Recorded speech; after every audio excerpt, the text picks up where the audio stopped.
Assalamualaikum warahmatullahi wabarakatuh. Saya mewakili kelompok 1 ingin mempresentasikan tentang kebutuhan khusus pada permasalahan fisik anak usia kurang lebih 21 tahun. Anggota kelompok kami terdiri dari saya sendiri, Sri Susiani, dan yang kedua Ibu Nita Dewi, Ibu Nur Hidayah, Ibu Wulandari, Ibu Reski Lestari, Ibu Marta Limos, Ibu Nurlia Iskandar, Ibu Modesta, Ibu Susmaidin, dan Ibu Mustika dan Isi. Baik, lanjut kepada latar belakang. Remaja adalah masa perkembangan yang merupakan masa transisi dari anak-anak menuju dewasa. Anak berkebutuhan khusus atau ABK diartikan sebagai individu-individu yang mempunyai karakteristik yang berbeda dari individu lainnya yang dipandang normal oleh masyarakat pada umumnya.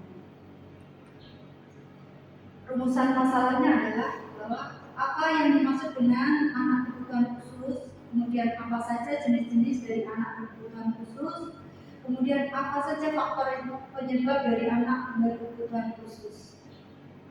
Tujuannya yaitu untuk mengetahui yang dimaksud dengan anak berkebutuhan khusus, kemudian mengetahui jenis-jenis dari anak berkebutuhan khusus, kemudian mengetahui faktor penyebab dari anak berkebutuhan khusus.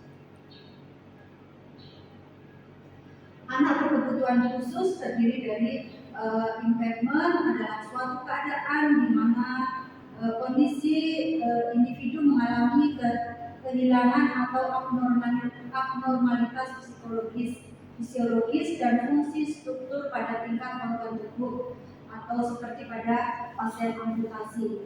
Kemudian disability adalah suatu keadaan di mana individu mengalami kekurangmampuan yang dimungkinkan karena adanya keadaan impairment seperti kecacatan pada organ tubuh.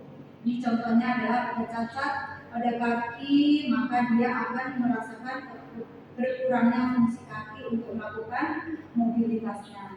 Kemudian selanjutnya adalah handicap adalah suatu keadaan yang dihasilkan dari impairment atau disability yang membatasi atau menghambat pemenuhan paranormal sebagai individu atau bisa diartikan sebagai suatu keadaan di mana individu mengalami ketidakmampuan dalam bersosialisasi dan berinteraksi dengan lingkungan.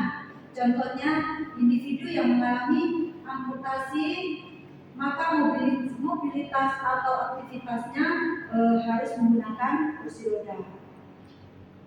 Kemudian apa saja jenis-jenis anak yang berkebutuhan khusus? Yang pertama adalah anak dengan gangguan penglihatan atau tunanetra.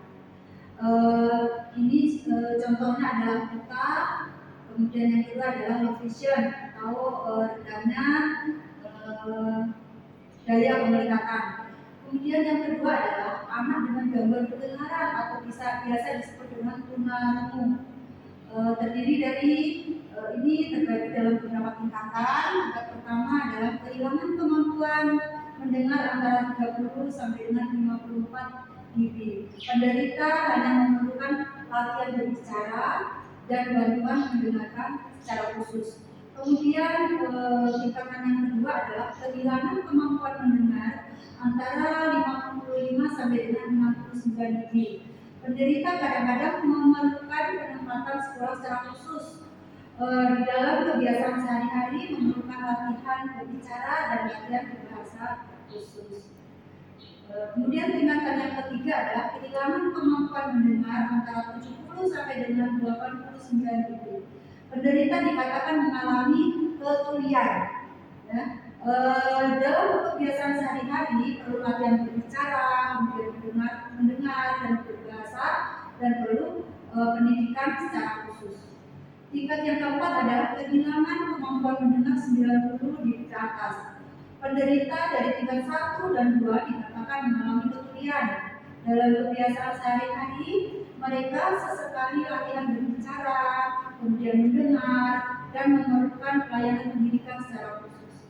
Anak yang kehilangan kemampuan mendengar dari tingkat 1 sampai dengan tingkat 4 pada hakikatnya memerlukan pendidikan secara khusus. Biasanya itu akan disekolahkan di SLP atau sekolah luar biasa. Kemudian anak dengan gangguan mental atau yang ketiga adalah anak dengan gangguan mental atau tunagrahita, yang biasa disebut dengan retardasi mental. Itu didefinisikan dalam SDM 4. Ini termasuk dari fungsi intelektual yang di bawah rata-rata bersama dengan kurangnya perilaku atletik dan biasa terjadi pada usia sebelum 18 tahun. Kemudian yang keempat adalah anak dengan gangguan pada tulang dan otot atau tunadaksa.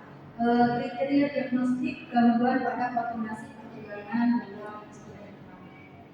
Kemudian yang kelima adalah anak dengan gangguan tingkah laku atau penalaras. Adalah anak yang berumur 7 sampai 17 tahun dengan karakteristik di bawah anak tersebut mengalami gangguan atau hambatan emosional dan kelainan tingkah laku, sehingga kurang dapat menyesuaikan diri dengan baik terhadap lingkungan, keluarga, sekolah, dan masyarakat. Kemudian apa saja yang menjadi faktor penyebab dari anak yang berkebutuhan khusus? Antara lain adalah faktor genetik. Ini biasanya disebabkan karena adanya kelainan kromosom. Kemudian infeksi kehamilan, usia kehamilan muda, kemudian keracunan kehamilan, dan pengguguran kandungan atau aborsi. Nah, ini adalah merupakan faktor penyebab dari anak yang berkebutuhan khusus. Kemudian kesimpulan yang bisa kita ambil bahwa remaja merupakan masa transisi dari anak-anak menuju dewasa. Anak dengan kebutuhan khusus atau special needs children dapat diartikan secara simpel sebagai anak yang lambat atau slow atau mengalami gangguan retardasi yang tidak akan pernah berhasil di sekolah sebagaimana anak-anak pada umumnya. Kemudian banyak istilah yang diperlukan sebagai variasi dari kebutuhan khusus seperti disability, impairment, dan handicap. ABK atau anak yang berkebutuhan khusus sebagai anak dengan karakteristik khusus yang berbeda dengan anak pada umumnya, tanpa selalu menunjukkan pada ketidakmampuan mental, emosi, dan fisiknya.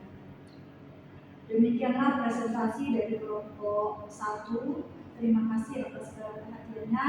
Saya akhiri. Wassalamualaikum warahmatullahi wabarakatuh.